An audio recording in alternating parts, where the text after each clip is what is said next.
We were halfway through Christmas dinner, the clink of silverware and murmur of polite conversation filling the air like a fragile facade. The scent of roasted turkey and cinnamon-spiced pie hung heavy, but my stomach twisted with the familiar knot of unease I'd carried for years.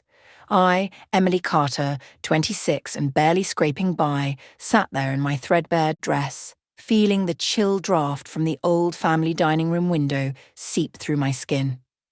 My parents, Richard and Elaine, presided at the head of the table like benevolent rulers.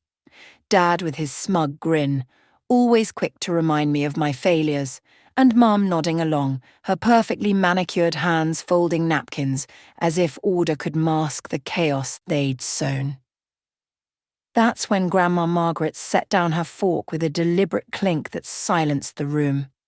Her piercing blue eyes locked onto mine, and her voice sliced through the tension like a sharpened blade. "Emily, are you still living in the house I bought you?" My breath caught in my throat, a sharp stab of confusion and dread making my hands tremble beneath the tablecloth. The fork I held slipped, clattering softly against my plate. "I don't have a house," I whispered, my voice barely audible, my heart pounding as if it might burst from my chest. In that instant, the room felt smaller, the air thicker, and I knew, deep in my gut, that the fragile piece I'd clung to was shattering. Mum's forced smile crumpled like tissue paper, her fingers clutching the napkins so tightly her knuckles whitened. Dad stared at his plate, his jaw clenching, avoiding everyone's gaze as if the truth might burn him. The other guests shifted uncomfortably, eyes darting to their laps, choosing the safety of silence over the brewing storm. Grandma's face transformed, not with anger at first, but with a deep, wounding concern that pierced me more than any accusation could. "You should have a home, Emily," she whispered, her voice cracking just enough to reveal the betrayal bubbling beneath her composed exterior. It was a crack that echoed my own hidden fractures, the years of being belittled, compared to some impossible standard, quietly eroded until I believed I deserved the scraps they'd tossed me. Dad forced a laugh, thin and hollow, like a man desperately patching a sinking ship. "Oh, Mother, she misunderstood you," he said, dismissing me as if I were still a child spilling milk. But Grandma's gaze never wavered from mine. She knew I hadn't misheard. She leaned back slowly, her elegant frame radiating the quiet realization of deceit, and I felt myself shrinking under the weight of it all. The familiar sting of powerlessness, the resentment I'd swallowed for so long it burned like acid in my throat. He pressed on, his voice sharpening with that entitled edge he'd honed over years of controlling everything, including me. "Emily struggles because she overspends," he declared, as if my 2 jobs and empty fridge were choices, not necessities. "She isn't ready for property." Mum nodded vigorously, her eyes flicking to Grandma with feigned sincerity. "We were protecting your investment, Mother. She lacks discipline." Their words landed like blows deeper than they knew, stirring memories of my leaking ceiling dripping into a bucket all night, the bone-deep exhaustion from night shifts, the gnawing hunger I'd hidden behind forced smiles. I'd been told to be grateful, to wait my turn, while they lived in luxury, their arrogance growing with every unchecked lie. Grandma's expression darkened then, a storm gathering in her eyes. Elegant, yes, but dangerous in its restraint. She turned to them slowly. "Richard, Elaine," she said softly, her tone laced with the weight of years observing their entitlement. "You told me she moved in. You sent photos. You said she loved it." Dad's eyes dropped to the floor, his confident posture crumbling. Mum covered her mouth, a gasp escaping. Silence stretched, thick and accusing, as Grandma lifted her chin. "Where is the home I bought my granddaughter? Because lies always wrought from the inside out." The silence that followed roared in my ears, louder than any shout. I kept my eyes on my plate, my fists clenched in my lap, the hot flush of shame and anger rising in my cheeks. This wasn't just about a missing house, it was about the years I'd survived their neglect without a single glance from them, their hypocrisy laid bare. Grandma finally turned to me, her voice gentle amid the wreckage. "Show me where you live," she said quietly. "Tonight." Dad flinched, his face paling. Mom froze, panic flashing in her eyes. "That's unnecessary," Dad snapped, his voice rising with desperation. "Her place is fine." But my chest tightened. Fine was a lie, and Grandma's steady resolve cut through it like her cane tapping the floor. We drove in silence, her beside me in the passenger seat, her breathing even, hands folded neatly, eyes on the passing streetlights that blurred like distant hopes. She didn't pry or console, she simply was there, a presence that already mended cracks my parents had widened. When we arrived at my rundown building, she stepped out and stared up at the cracked brick walls, the flickering broken light, the rusted railing that groaned under the slightest touch. "They let you live here," she whispered, her voice trembling with a rage she rarely showed, breaking something deep inside me, a dam of suppressed tears and fury. Inside the apartment, I tried to shield the worst. The taped window frame, letting in drafts, the stubborn mold creeping up the walls, the bucket catching endless drips from the ceiling. But Grandma saw it all, walking slowly, her fingertips brushing the peeling paint, the sagging couch that doubled as my bed. Her elegant dress seemed out of place amid the decay, highlighting the injustice. "Emily," she whispered, her eyes glistening, "you survived more than they ever admitted." The words cracked me open. I poured out the missed meals that left my stomach hollow, the second job that blurred days into endless fatigue, the nights piling on sweaters against the failing heater's wheeze. The shame I'd internalized, believing maybe I wasn't worth more. She took my hands, her grip firm yet tender. "My dear girl, they didn't just fail you. They built their lives on your silence." For the first time, the truth felt like armor, not a wound, evidence I could wield. "Tomorrow," she said, her voice stealing, "we stop letting them rewrite your life. Because silence ends when someone finally listens." I barely slept that night, my mind racing with a mix of dread and budding empowerment, the creak of the building echoing my restless thoughts. Grandma stirred in the guest room, papers rustling, a pen tapping, as if arming for battle. By morning we were ready, her coat buttoned, cane polished, expression carved from unyielding resolve. At 9 a.m., we entered Jonathan Hale's office, my heart thudding like a war drum, her steps unwavering. My parents were there, Mum's eyes red-rimmed from feigned remorse, Dad's jaw locked in defiance. Two people who'd grown arrogant from years of unchecked theft, now cornered but not contrite. Jonathan wasted no time. "Let's address the $400,000 transfer." Dad leaned back with a practiced sigh, his entitlement dripping from every word. "We were overwhelmed. We thought Emily wasn't ready. We meant no harm."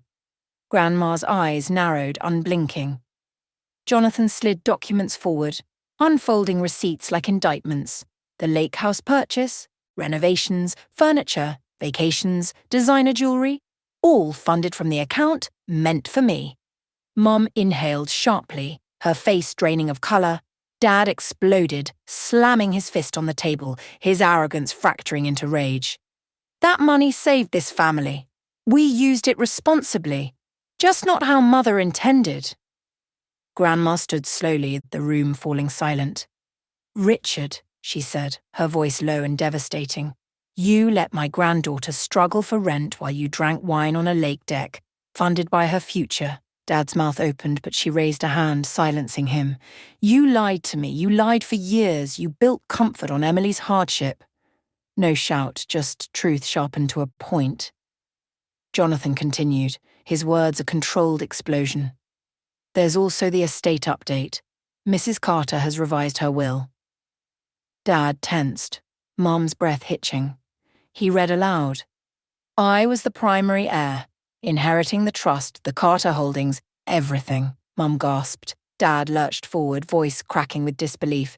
"You're giving everything to her. She didn't earn that. We built this family. We held everything together." His words reeked of the hypocrisy that had festered for years, his entitlement now a desperate snarl. Grandma's stare hardened. "No, Richard, you held everything back." Dad slammed the table again. She's manipulating you. She's always been weak.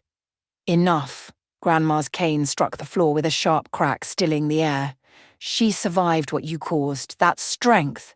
Dad stepped back as if struck. Jonathan slid the final document. The Clearwater Bend property will be transferred to Emily. 7 days, and no extensions. Mom began to cry. Dad stared at the papers, his world crumbling at the edges. Grandma turned to me softly. We're almost done, sweetheart. Then facing them. The lies end today, because you can't steal a future without losing your own. The days after felt surreal, heavy with anticipation and like the hush before thunder. Grandma gathered documents with calm purpose, as if she'd foreseen this for a decade. I stayed close, absorbing her wisdom, lessons my parents had withheld. On the third morning, Jonathan called. The transfer was signed. They'd surrendered the lake house, the symbol of their theft. But he hesitated. There's more. They're filing appeals. Your father is blaming you publicly for manipulating your grandmother, turning her against them. My stomach knotted, the old powerlessness surging. But Grandma set her teacup down steadily. Let them talk. Lies age quickly. Truth endures. Yet the truth was tangled. I'd carried their subtle punishments, the comparisons that chipped at my self-worth, the advice that masked control.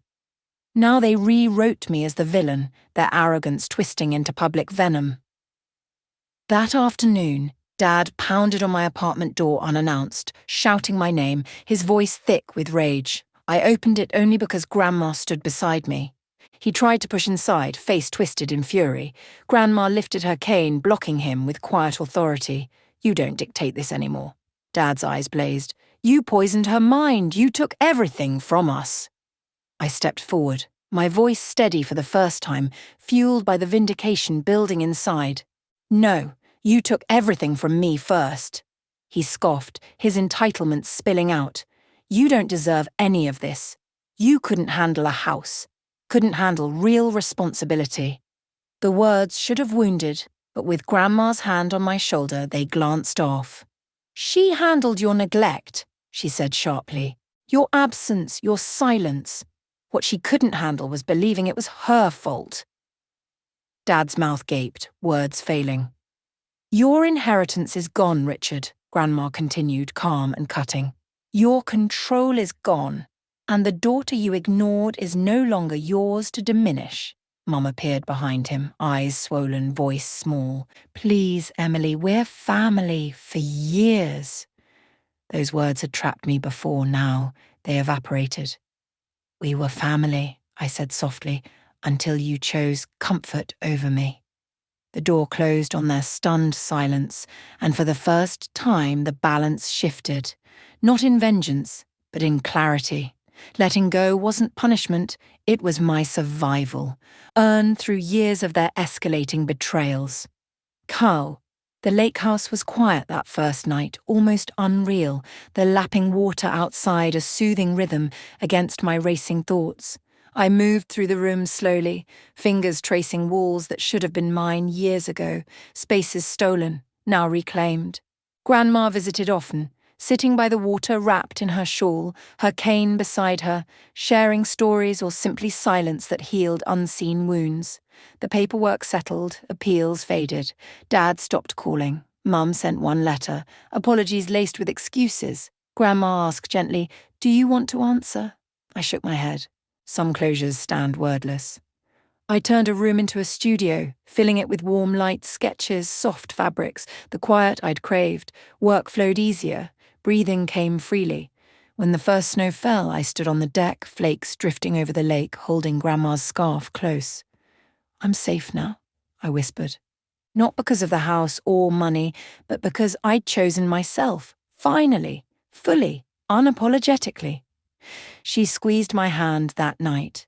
You've built a beautiful life, and you did it with honesty, not inheritance.